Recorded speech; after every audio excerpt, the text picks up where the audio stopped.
पुल देख रहे हैं, ये ग्लास ब्रिज है और इसी ग्लास ब्रिज से ये नंबर जो शीशे की तरह साफ हैं और ये बता रहे हैं बिहार की चुनावी राजनीति में किंग कौन?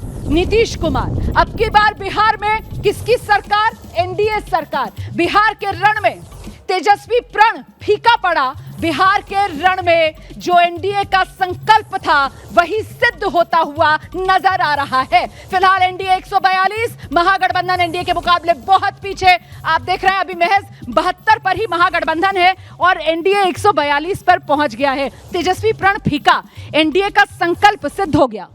जंगल राज हार रहा है, तेजस्वी यादव का अहंकार हार रहा है।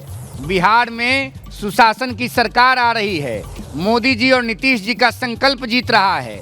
बिहार की जनता का मानस स्पष्ट है। तेजस्वी यादव जी चार्ज सीटेड हैं, कभी चीफ मिनिस्टर नहीं बनेंगे। मोदी नीतीश की जोड़ी हिट है और मोदी जोड़ी की नीति जोड़ी ऐसी हिट है मोदी और नीतीश की कि सिर्फ अगर बीजेपी और जेडीयू की सीटें आप मिला देंगे इस वक्त तो भी वो बहुमत वाला जादुई आंकड़ा 122 का एनडीए हासिल कर रहा है। आप देख लीजिए 70 बीजेपी 65 जेडीयू और इन दोनों सीटों को मिला दें आप तो वो 122 वाले आंकड़े को पार कर 135 पर सिर्फ बीजेपी और जेडीयू बिहार में अपने दम पर सरकार बनाने की स्थिति में आ गए हैं। वहीं एनडीए पूरा का पूरा अगर मिला लिया जाए जिसमें चिराग पासवान भी जिन सीटों पर बढ़त बनाए हुए हैं, इसके अलावा जीतन राम मांझी जिन सीटों पर बढ़त बनाए हुए हैं, आंकड़ा देखिए आप, एनडीए का आंकड़ा इस वक्त 150 पर पहुंच गया है। एनडीए 150 पर है, वहीं महागठबंधन 70 पर सिमटता हुआ नजर आ रहा है। लगातार बीजेपी के बड़े नेताओं की तरफ से, एनडीए की तरफ से, खुद गृह मंत्री अमित शाह की तरफ से, जगत प्रकाश नड्डा बीजेपी के अध्यक्ष की तरफ से 160 सीटों का दावा किया जा रहा था और फिलहाल एनडीए 150 सीटों पर पहुंच गया है। 150 सीटों पर एनडीए बढ़त बनाते हुए, क्या इसको अभी भी शुरुआती रुझान कहा जाएगा? आदेश 1.5 घंटे की काउंटिंग हो रही है। 27 मिनट की काउंटिंग हुई है ईवीएम की, 1 घंटे की काउंटिंग हुई है पोस्टल। आप नहीं मानने वाले? कैसे मान जाऊंगा? रोहित देखिए ये लोग कभी नहीं मानेगा। रात में 9 बजे पूछिएगा तो कहेगा ये लोग कि शुरुआती रुझान है। रुझान स्पष्ट है पहले दिन से जब आदर्श आचार संहिता लगा। तेजस्वी यादव, लालू यादव के खर खानदान का कोई व्यक्ति मुख्यमंत्री नहीं बनेगा। नहीं बनेगा। ये रोहित सिंह जो है वो ऐलान कर रहे हैं। मुझे लगता है आदेश जो है वो इन नतीजों को, रुझानों को दिल से देख रहे हैं, दिमाग से पढ़ने की जरूरत है और दिमाग से अगर इन रुझानों को देखा जाए तो कमोबेश यही तस्वीर है। एनडीए की जीत लाउड एंड क्लियर। 155 नंबर देखिए आप, एनडीए 155 पर और तेजस्वी महागठबंधन 65। तीसरे नंबर पर खिसक गई है, बीजेपी पहले और जेडीयू दूसरे नंबर पर है। इस वक्त की बड़ी खबर आपको बता दूं, बिहार की राजनीति में सबसे बड़ी पार्टी के तौर पर बीजेपी, दूसरे नंबर की पार्टी के तौर पर जेडीयू और आरजेडी बिहार की राजनीति में तीसरे नंबर की पार्टी के तौर पर खिसकती हुई, तीसरे पायदान पर कमाल करती हुई नीतीश और मोदी की यह जोड़ी, मोदी नीतीश की जोड़ी हिट है। फिलहाल ये रुझान इसी पर मोहर लगा रहे हैं और ऐसे में हनुमान जी ने लगता है कि एनडीए की सुन ली है। महावीर मंदिर जहां कल नीतीश कुमार गए थे वहीं से नंबर देखिए अब।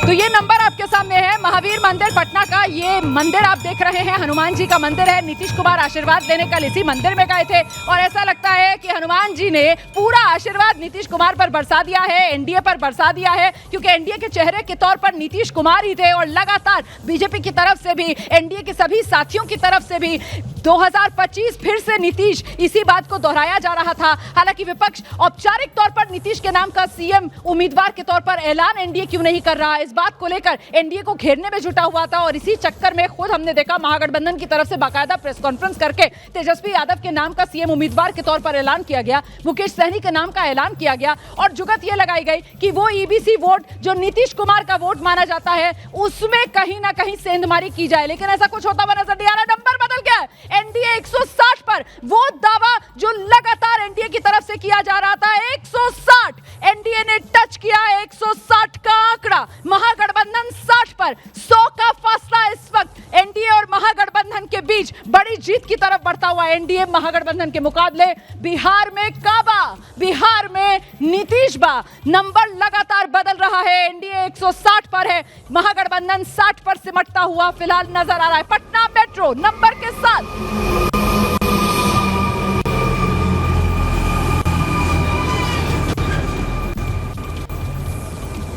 और और ये लीजिए, पटना मेट्रो 3 स्टेशन के बीच ही दौड़ी है, लेकिन नंबर दिखाने के लिए इतनी रफ्तार काफी है और नंबर आपके सामने आ गया है। एनडीए 160 पर पहुंच गया है, महागठबंधन 60 पर सिमटता हुआ नजर आ रहा है, अन्य 5 पर सिमटा हुआ नजर आ रहा है। रुझानों में आरजेडी तीसरे नंबर पर खिसक गई है। रुझानों में बिहार की राजनीति में बीजेपी ने दबदबा कायम कर दिया है। बीजेपी सबसे बड़ी पार्टी बिहार में बन गई है।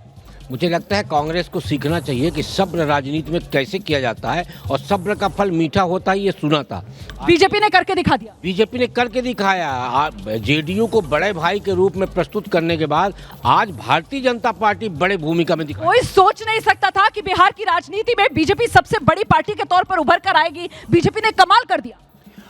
इस वक्त ये कह पाना बहुत मुश्किल है कि निश्चित रूप से बीजेपी सबसे बड़ी पार्टी बनकर उभरेगी या नहीं, लेकिन ये तो ज़रूर है कि बीजेपी का प्रदर्शन पिछले चुनाव से के जैसा या बहुत अच्छा प्रदर्शन कर रही है। बीजेपी शानदार प्रदर्शन कर रही है। 160 का आंकड़ा जो एनडीए की तरफ से बार बार हुंकार अलग अलग मंचों से भरी जा रही थी, उसी 160 पर एनडीए पहुंच गया है और महागठबंधन 60 पर सिमटता हुआ। मतलब वो सरकारी नौकरी वाला वादा फुस, वो माई बहन योजना वाला वादा फुस, भरोसा बिहार की जनता तेजस्वी के वादों पर नहीं कर पाई।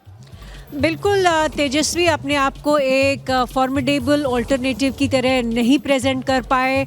उनके जितने भी प्रॉमिसेस थे वो अनरियलिस्टिक प्रॉमिसेस लग रहे थे और ये भी मेरे ख्याल से वोटर के मन में था कि सेंटर में सरकार मोदी जी की है, बीजेपी की है, तेजस्वी उस सिनेरियो में क्या लेकर आएंगे। डबल इंजन की सरकार बिहार के लोगों को चाहिए थी, विकास बिहार के लोगों को चाहिए था और इसमें सिर्फ और सिर्फ केंद्र सरकार पर ठीकरा फोड़ा जाए, काम धंधा कुछ हो नहीं बिहार के अंदर, ऐसी राजनीति बिहार के लोग नहीं देखना चाहते। शायद यही है जनादेश।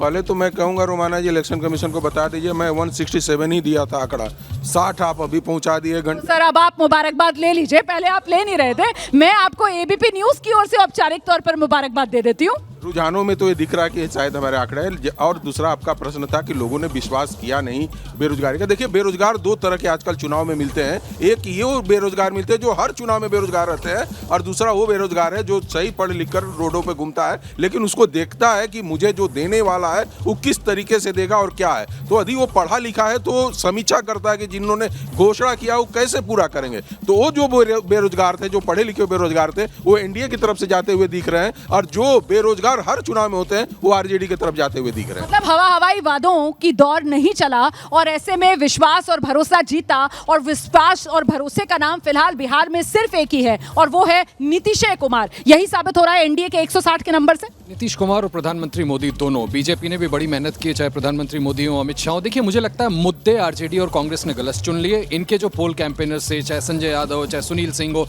रमीज हो, ये सब लोगों ने गलत, और कांग्रेस ने भी जो स्ट्रैटेजाइज किया वो गलत किया। रोमाना, मुझे लगता है 100 बात की एक बात, छोड़ दो हिंदू मुसलमान राजनीति, महिलाओं पे फोकस करो। उनमें मादा है कि वो तुम्हारी राजनीतिक तकदीर बदल सकते हैं, वो ये करके दिखा दे। नहीं, अभी शुक्ला जी कह रहे थे ना सब्र का फल मीठा होता है। बीजेपी के लिए आपने ये इस्तेमाल किया जुमला, मैं कहना चाहती हूँ सब्र का फल मीठा होता है। ये नीतीश कुमार पर भी फॉर्मूला सेट होता है क्योंकि वो 2006 और महिलाओं के लिए, बालिकाओं के लिए वो साइकिल योजना, यूनिफॉर्म योजना, 33% रिजर्वेशन, डोमिसाइल को लेकर उनको फैसिलिटी देना और अब ये 10,000। और ऐसे में कुल मिलाकर नीतीश कुमार ने भी बड़ी सब्र के साथ अपने लिए एक अलग वोट बैंक कल्टीवेट किया। नहीं, मुझे नहीं लगता कि नीतीश कुमार के अंदर सब्र है। 2005 से लेकर 25 तक तो मैंने नहीं देखा। यदि वो सब्र करते तो पलटी नहीं मारते। सब्र करने के लिए मैं फिर से कहूँगा कि राजनीतिक दलों को भारतीय जनता पार्टी से सीखना चाहिए कि जिन जगहों पर गठबंधन के साथ वो चली और पूरी ईमानदारी के साथ चली, और आज बिहार इस बात का उदाहरण है कि सब्र का फल मीठा होता है। और Bharatiya Janata party strike rate तो देख लीजिए आप, रुझानों में स्ट्राइक रेट बीजेपी का करीब 80%, 80% स्ट्राइक रेट बीजेपी का नजर आ रहा है।